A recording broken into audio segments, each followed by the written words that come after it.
Bella Clara Ventura, bonjour. Bonjour, c'est un plaisir d'être avec vous aujourd'hui. Merci beaucoup. Vous avez publié récemment aux éditions L'Harmattan, La Voix de la Passion. Alors du coup, pouvez-vous vous présenter en quelques mots et présenter votre ouvrage s'il vous plaît? On dit toujours, je m'appelle Bella Clara Ventura, mais on ne s'appelle pas, on m'appelle Bella Clara Ventura. C'est un nom qui est superbe, ça veut dire belle, claire, et Venture, ça veut dire la fortune. Et c'est un nom que j'ai eu vraiment par les cabales, disons, de l'univers. C'est pas un nom qui a été inventé par mes parents. Ma grand-mère maternelle s'appelait Bella, sa mère s'appelait Claire, et mon père, qui n'avait rien à faire dans l'histoire, est venu avec son nom Ventura. Il est né en Afrique du Sud, donc je suis une citoyenne du monde. J'ai plein de personnalités et plein de gens qui ont entouré ma vie avec beaucoup de nationalités, comme la grand-mère qui était turque, maman est mexicaine, moi je suis née en Colombie, j'ai été élevée en France. Donc vous voyez, c'est vraiment un éventail incroyable d'universalité. J'ai été publiée par L'Harmattan, je suis vraiment ravie de ce pas, de ce nouveau pas dans ma carrière littéraire. J'ai 24 livres publiés entre des romans et de la poésie. Plusieurs prix, disons, internationaux, c'est bon de le mentionner parce que c'est toujours une stimulation pour le travail. Disons que ça me fait très plaisir quand je reçois un prix parce que loin d'être un ego qui s'expande, c'est vraiment, on se dit, bon, on est sur la bonne voie, on continue à le faire. Quand j'ai écrit La Voix de la Passion, je me suis basée sur Saint-Exupéry. Pour moi, c'est un des auteurs que j'adore, je le relis, je le revois dans Ce Petit Prince, et je dis, c'est vraiment quelqu'un qui a connu la condition humaine dans la poignée de sa main. Il l'a senti dans son cœur, il avait vraiment une âme absolument universelle pour pouvoir capter tout ce que la condition humaine veut nous offrir.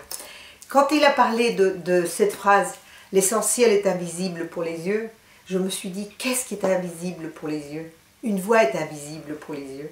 J'ai commencé à jongler avec cette voix, qui était invisible par contre, mais elle apparaissait partout, et elle venait par là, elle se présentait, elle disait, et les gens n'arrivaient pas à la voir.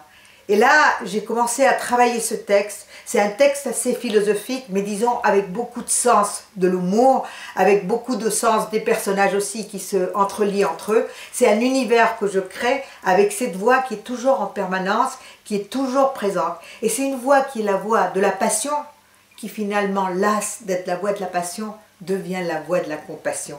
Et c'est tout ce processus qui est intéressant. Ça a été traduit par Magda Coster, que je remercie énormément. Et là, L'Harmattan a donné son aval et je me sens très fière de pouvoir faire ce saut quantique, disons, revenir en France. J'ai été élevée en France et revenir avec un texte que j'aime. J'aime vraiment ce texte. La Voix de la Passion, pour moi, c'est un univers que je décris d'une façon, disons, très, très originale.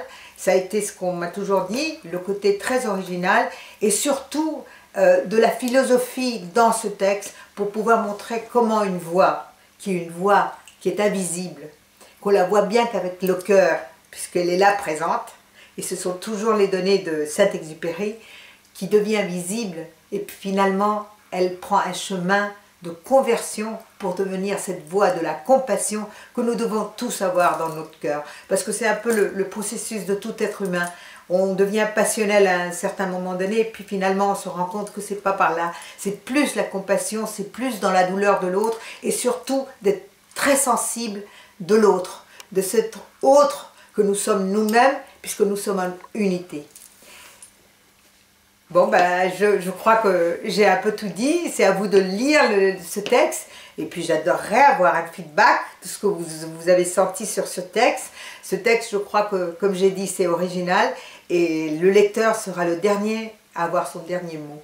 Et moi, je serais très fière de sentir que j'ai pu faire un échelon nouveau dans ma carrière littéraire, puisque je suis colombienne, je suis née en Colombie, j'ai un passeport aussi mexicain puisque maman est mexicaine, et maintenant j'habite en Israël, un endroit où je pense écrire aussi sur beaucoup de réalités et surtout sur la paix qui m'inquiète énormément dans le monde.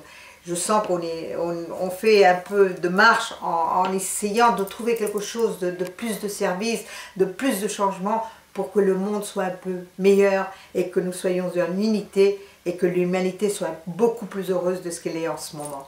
Donc c'est un défi et je compte vraiment m'acharner sur ce défi pour pouvoir en tirer le meilleur de mon œuvre littéraire. Alors maintenant, merci d'avoir eu ce vœu de confiance sur mon œuvre et espérons que vous, lecteurs, vous allez prendre en charge cette lecture et me dire exactement ce qu'il en est. Merci beaucoup, merci beaucoup.